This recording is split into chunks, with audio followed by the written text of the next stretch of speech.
नमस्कार। साइंस और इंजीनियरिंग विषयों में रुचि बनाने और विषय समझ को मजबूत बनाने के लिए शुरू किए गए श्रीदेवी क्लासेज यूट्यूब चैनल पर आपका स्वागत है। हमारी प्लेलिस्ट बेसिक इलेक्ट्रिकल इंजीनियरिंग और क्लास 12th फिजिक्स में आज सब्जेक्ट इलेक्ट्रोस्टैटिक्स में जानते हैं स्ट्रेंथ और इंटेंसिटी ऑफ इलेक्ट्रिक फील्ड के बारे में, विद्युत क्षेत्र की तीव्रता को समझते हैं और जानते हैं एक बिंदु आवेश या एक से अधिक बिंदु आवेशों के विद्युत क्षेत्र किस तरह से गणना की जाती है। शुरू करते हैं। Strength of electric field. Electric field is property in a medium by which when a charged body is placed in that medium, that charged body will experience electric force. Now the intensity or the strength of electric field is measured as amount of force on charge placed there, and to standardize definition we say strength or intensity of electric field is force per unit of charge. So if charge placed in electric field is 1 coulomb, then amount of force on that charge is called as strength of electric field in that medium. But 1 coulomb charge is so big charge, if when placed in certain media it itself produce its own electric field, and that electric field can disturb original electric field. So for measurement of original electric field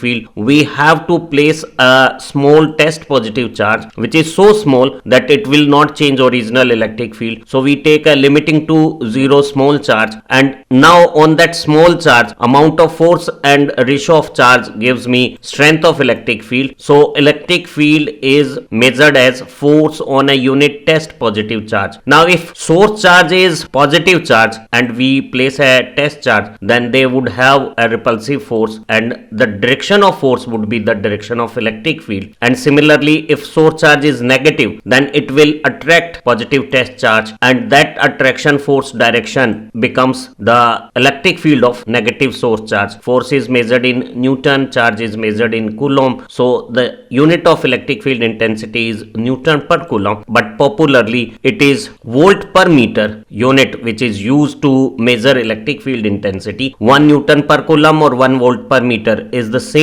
विद्युत क्षेत्र माध्यम के अंदर वो गुण है जहां जब हम दूसरा आवेशित कण रखते हैं तो उस आवेशित कण पर विद्युत बलों की अनुभूति होने लगती है। ऐसे माध्यम के विद्युत क्षेत्र की तीव्रता या ताकत है उसका मापन रखे गए आवेश पे बल की मात्रा का मापन करके किया जा सकता है, और हम कहते हैं कि किसी आवेश पे अगर F बल लगे तो बल और आवेश का अनुपात विद्युत क्षेत्र की तीव्रता हो जाएगी। अगर रखा गया आवेश 1 कूलाम हो तो जो न्यूटन में बल लगेगा वही विद्युत क्षेत्र की तीव्रता न्यूटन पर कूलाम में हो जाएगी। लेकिन जब हम विद्युत क्षेत्र का परीक्षण करने के लिए 1 कूलाम का परीक्षण आवेश रखते हैं, वो 1 कूलाम का परीक्षण आवेश इतना तीव्र मान का आवेश है कि वो स्वयं का जो विद्युत क्षेत्र बनाएगा वो मूल आवेशों के विद्युत क्षेत्र को बदल सकता है और मापन में त्रुटियां पैदा कर सकता है। इसलिए हम मापन के लिए जो परीक्षण आवेश लेते हैं वो छोटा होता है और धन प्रकृति का होता है। तो अगर छोटे धन प्रकृति के परीक्षण आवेश जिसका मान 0 तुल्य है उस पर अगर बल F लगे तो बल और आवेश का अनुपात विद्युत क्षेत्र की तीव्रता होगी, और हम परिभाषा अनुसार कह सकते हैं कि एकांक धन परीक्षण आवेश पर लगने वाला बल ही विद्युत क्षेत्र की तीव्रता है। बल को न्यूटन में, आवेश को कूलाम में अगर नापा जाए तो विद्युत क्षेत्र की तीव्रता की इकाई न्यूटन पर कूलाम हो सकती है, और इसे ज्यादा प्रचलित तरीके से हम वोल्ट पर मीटर में नापना पसंद करते हैं, जहां वोल्ट विभव की इकाई है और एकांक लंबाई पर आने वाला विभवांतर विद्युत क्षेत्र की तीव्रता होगी, तो विद्युत क्षेत्र की तीव्रता की इकाई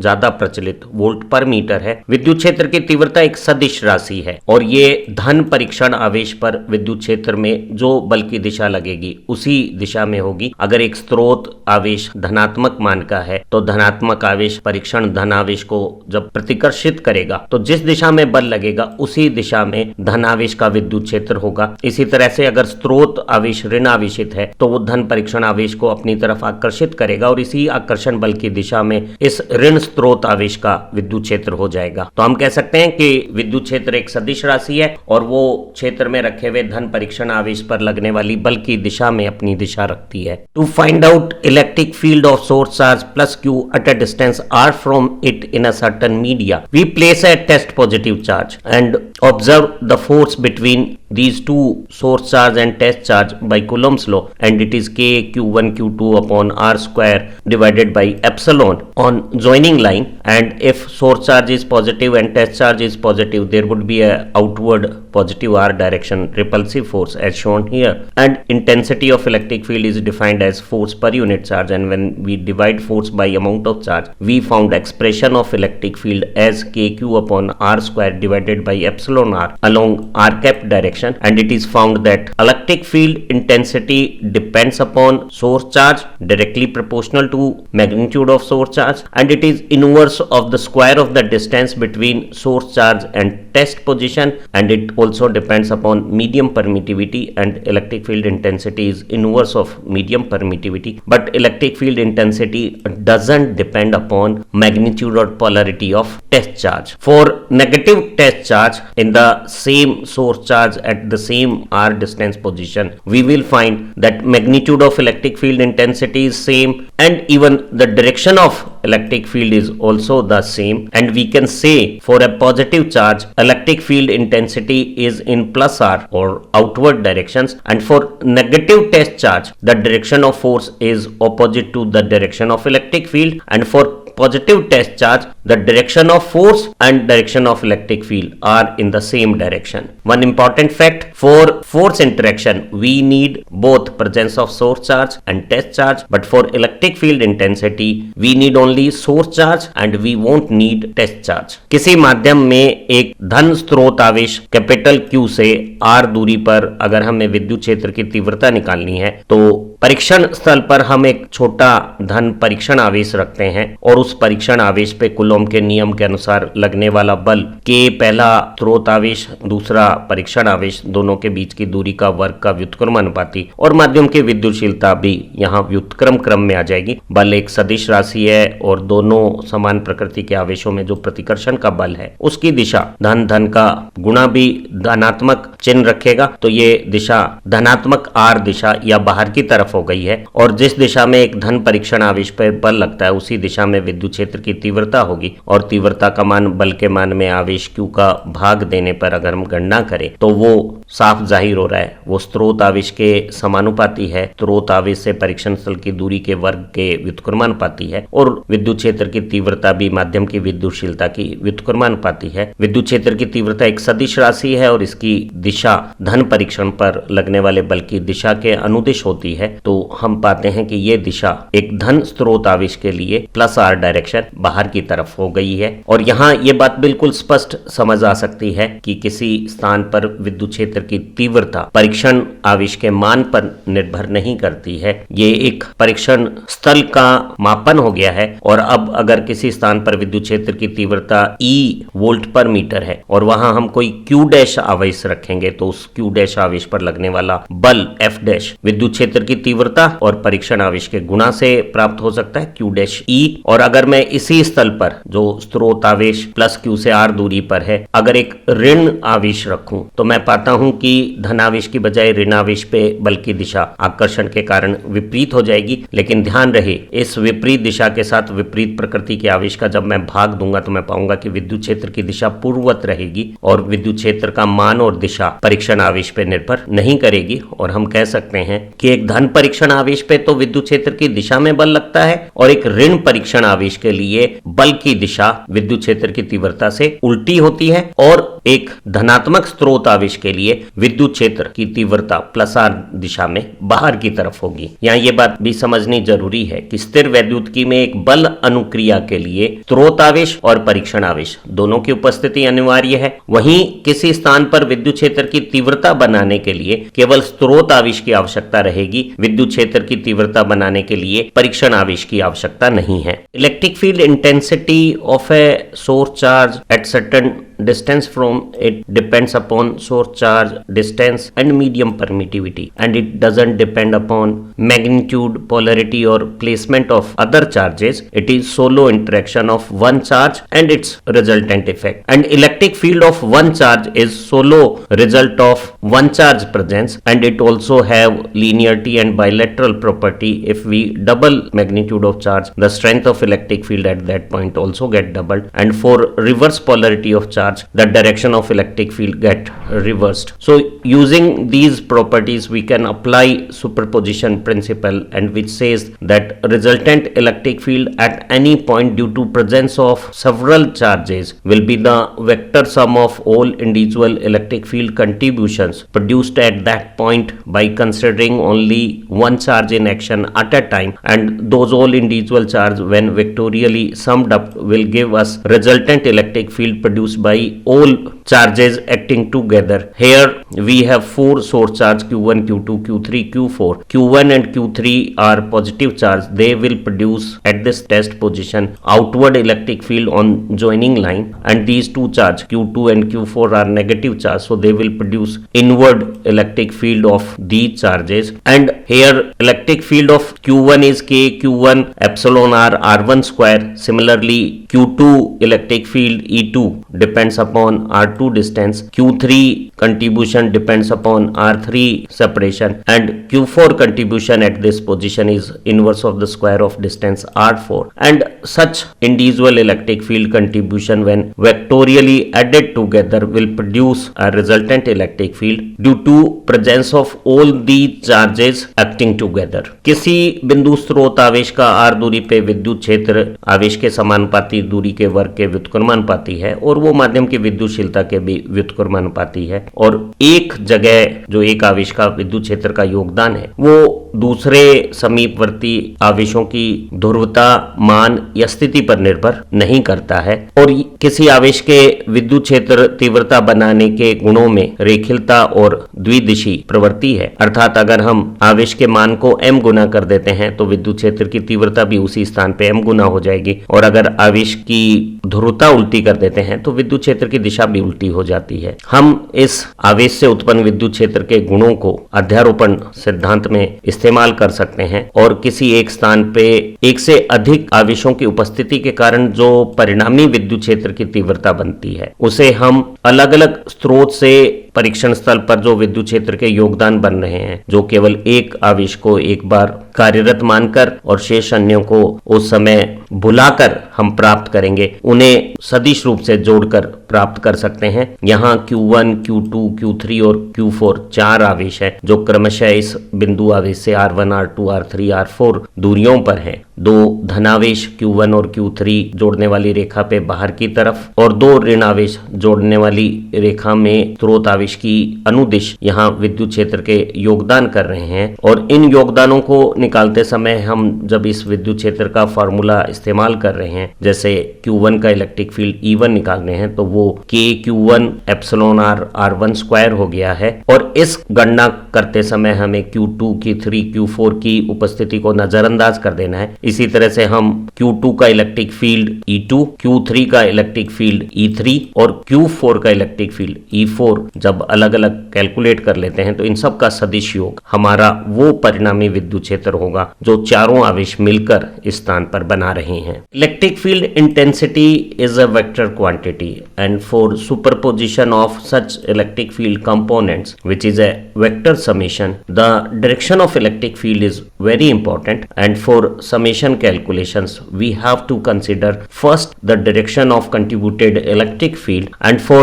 directional representation of electric field intensity we use an arrow to indicate direction, and that arrow is placed in such that the tail of arrow is placed at observation test position, and for positive source charge electric field is outward on joining line, and for negative test charge this arrow, as in yellow highlight, on joining line of source charge and test position towards negative source charge in minus R direction represent the electric field, and likewise we can represent electric field of Q3 charge by an arrow and Q4 charge again by an arrow, and now these vectors can be added by putting tail of second vector on head of first vector and so on, and connecting tail of first vector and head of last vector will give us resultant vector। विद्युत क्षेत्र में रखे हुए धनावेश पर जिस दिशा में बल लगता है उसी दिशा में विद्युत क्षेत्र की तीव्रता होती है, और विद्युत क्षेत्र की तीव्रता एक सदिश राशि है। जब हम एक से अधिक आवेशों के विद्युत क्षेत्र तीव्रता तीव्रता योगदान को सुपरपोजिशन थ्योरम अध्यारोपण सिद्धांत से निकाल रहे होते हैं तो हमें ये एक सदिश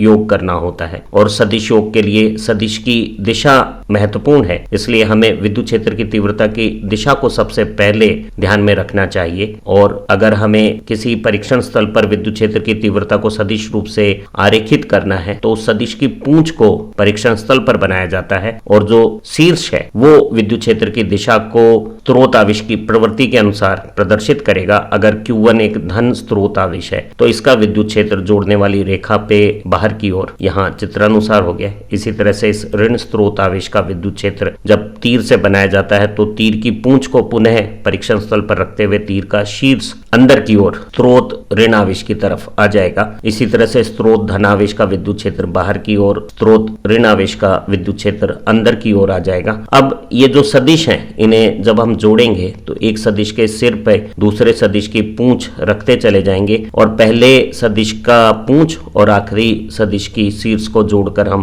परिणामी सदिश ज्ञात कर लेंगे। This simple example will explain superposition of electric field intensity very well. We have given two positive source charge plus Q1 and plus Q2, and on joining line of these two charges at mid position and to one side of Q1 and to other side of Q2, we have given three positions A, B and C, and we have to find out resultant electric field at these positions contributed by both these charges. So to find out electric field intensity by Q1 at A position, if I put a test positive charge, it will get repelled. At position B, it is again get repelled, and at position C, it will be get repelled in these positions. So these are the three electric field contribution by source charge positive Q1 outward directed from source charge to test position. Similarly, for test charge Q2 at A position, there would be outward electric field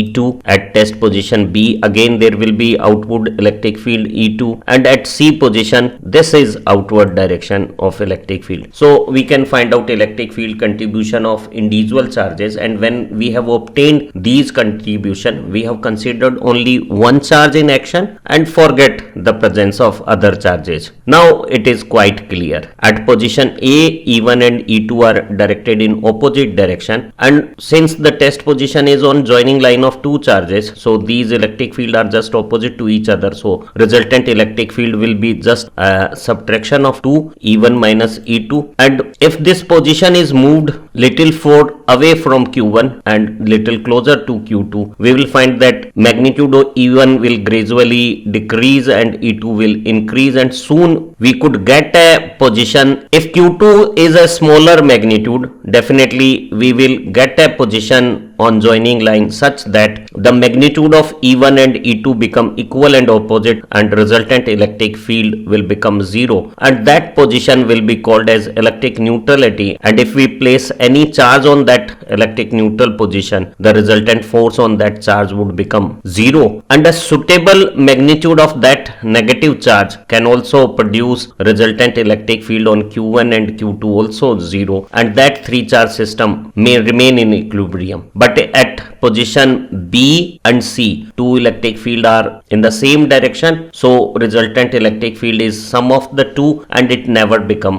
zero. इस सरल उदाहरण की मदद से आवेशों से उत्पन्न विद्युत क्षेत्र की तीव्रता जो एक सदिश राशि है उनका अध्यारोपण किस तरह से किया जाता है वो हम अच्छी तरह से समझ सकते हैं। यहाँ दो स्रोत आवेश प्लस Q1 और प्लस Q2 हमें दिए हुए हैं। इन दोनों आवेशों को जोड़ने वाली रेखा पर एक बीच में बिंदु A, एक Q2 के दूसरी तरफ बिंदु B और एक Q1 के दूसरी तरफ बिंदु C हमें दिया हुआ है, जहां हमें दोनों आवेशों से उत्पन्न परिणामी विद्युत क्षेत्र की तीव्रता ज्ञात करनी है। अध्यारोपण सिद्धांत के अनुसार हम एक बार केवल एक आवेश को कंसीडर करते हैं। अगर हम Q1 आवेश को कार्यरत माने, Q2 को उस समय बुला दें, तो Q1 का A स्थिति पे विद्युत क्षेत्र बाहर की तरफ E1 होगा। इसी तरह से B स्थिति पे विद्युत क्षेत्र मान में कम हो जाएगा क्योंकि हम दूर जा रहे हैं, लेकिन बाहर की ओर ये स्थिति में में होगा। इसी तरह से सी बिंदु पर विद्युत क्षेत्र बाहर की तरफ नजदीक है ये बिंदु सी Q1 से, तो कुछ अधिक मैग्नीट्यूड का विद्युत क्षेत्र E1 हो जाएगा। जिस समय हम Q1 का योगदान अलग अलग स्थानों पर A, B और C पर निकाल रहे हैं, हमने Q2 की उपस्थिति को नजरअंदाज किया। अब हम इन्हीं स्थितियों पर Q2 आवेश के योगदान को ज्ञात कर सकते हैं और Q2 जो कि एक धनावेश है वो A बिंदु पर बाहर की तरफ एक विद्युत क्षेत्र E2 बनाएगा। यहाँ B स्थान पर उसका विद्युत क्षेत्र बाहर की तरफ ये E2 हो गया है और C क्योंकि Q2 से काफी दूर है तो ये योगदान कुछ कम मान का होगा, लेकिन बाहर की तरफ चित्रानुसार होगा। अब आप देखिए Q1 का मान अधिक है, Q2 का मान कम है और इस स्थान पर E1 योगदान अधिक है, E2 कम है, दोनों विपरीत हैं, तो परिणामी विद्युत क्षेत्र E1 और E2 का अंतर होगा। और अगर हम Q1 और Q2 को जोड़ने वाली रेखा पर छोटे आवेश के नजदीक कोई ऐसी स्थिति पर पहुंच जाते हैं कि E1 और E2 के मान विपरीत और बराबर हो जाते हैं, तो उस स्थान पर परिणामी विद्युत क्षेत्र शून्य हो जाएगा और वहां विद्युत उदासीनता होगी। और अगर वहां किसी आवेश को रखा जाएगा तो उस पर बल नहीं लगेगा। और एक उपयुक्त मान का ऋण आवेश अगर यहाँ रखें तो हम Q1 और Q2 पर भी परिणामी विद्युत बल को शून्य पा सकते हैं और ऐसी स्थिति में Q1, Q2 और तीसरे ऋण आवेश का तंत्र साम्यावस्था में हो सकते हैं। यहाँ हमने देखा कि C बिंदु पे Q1 का विद्युत क्षेत्र और Q2 का विद्युत क्षेत्र बाहर की तरफ आपस में एक ही दिशा में होकर जुड़ जाएंगे। यही स्थिति B पर भी हम पाएंगे, तो आप पाएंगे कि इन दोनों आवेशों के दोनों तरफ परिणामी विद्युत क्षेत्र शून्य नहीं हो सकता है। In this example we have one source charge is of positive polarity and another source charge is of negative polarity and three observation point on joining line are one is A in between Q1 and Q2, the B is outside of Q2 and C is outside of Q1 on joining line, and we have to find out resultant electric field at all three A, B and C positions. Let's first find out electric field contribution of positive charge Q1, which is outward at test positions at A, at B and as well as at C. And for this negative source charge, electric field is inward at A, at B as well as at C towards source charge as indicated here. Now if we check resultant electric field at A position, the two electric field contribution are in the same direction. So resultant electric field would be the sum of the two contribution E1 and E2, and sum cannot be zero. So we will get everywhere strength of electric field in between Q1 and Q2 on joining line. Whereas to one side of Q1, two electric contribution are opposite to each other. This Q1 is closer to C position. So E1 contribution could be higher than E2 contribution and resultant electric field would be the difference of two. And if we move this point little far away, we will find that since Q2 is stronger than Q1, at some positions we will find that the two electric contribution will become equal and opposite. So resultant electric field will become zero at other side of small magnitude, which is Q1 here. Similarly, at B position, the electric contribution of Q2, which is not only big in magnitude, also close to test position, contribute a higher magnitude, and even contribution by this Q1 charge is smaller. So the resultant electric field is always E2 minus E1, and for all positions to this side, resultant electric field is always E2 minus E1, and E2 is for all positions remain bigger than E1 as Q2 got higher magnitude than Q1 numerically. ऐसा ही एक अन्य उदाहरण में एक स्रोत आवेश धनात्मक प्रवृत्ति का है और दूसरा स्रोत आवेश ऋण प्रकृति का है, और हमें दोनों को जोड़ने वाली रेखा पे बीच में कोई पॉइंट A, Q2 के दूसरी तरफ बिंदु B और Q1 की दूसरी तरफ बिंदु C पर परिणामी विद्युत क्षेत्र गणना करनी थी। और सुपरपोजिशन या अध्यारोपण का सिद्धांत इस्तेमाल करते समय हम एक समय में एक स्रोत के विद्युत क्षेत्र योगदान देखते हैं और इस तरह से जो सभी आवेशों के विद्युत क्षेत्र योगदान होते हैं उन्हें सदिश रूप से जोड़ दिया जाता है। क्योंकि परीक्षण स्थल दोनों आवेशों के जोड़ने वाली रेखा के अनुदिश हैं, तो दोनों आवेशों के जो विद्युत क्षेत्र योगदान है वो एक ही दिशा में आने पर जुड़ जाएंगे और विपरीत दिशा में आने पर आपस में घट जाएंगे। जरा Q1 के इलेक्ट्रिक फील्ड योगदान देखते हैं। Q1 एक धन परीक्षण आवेश है, इसका इलेक्ट्रिक फील्ड बाहर की तरफ E1,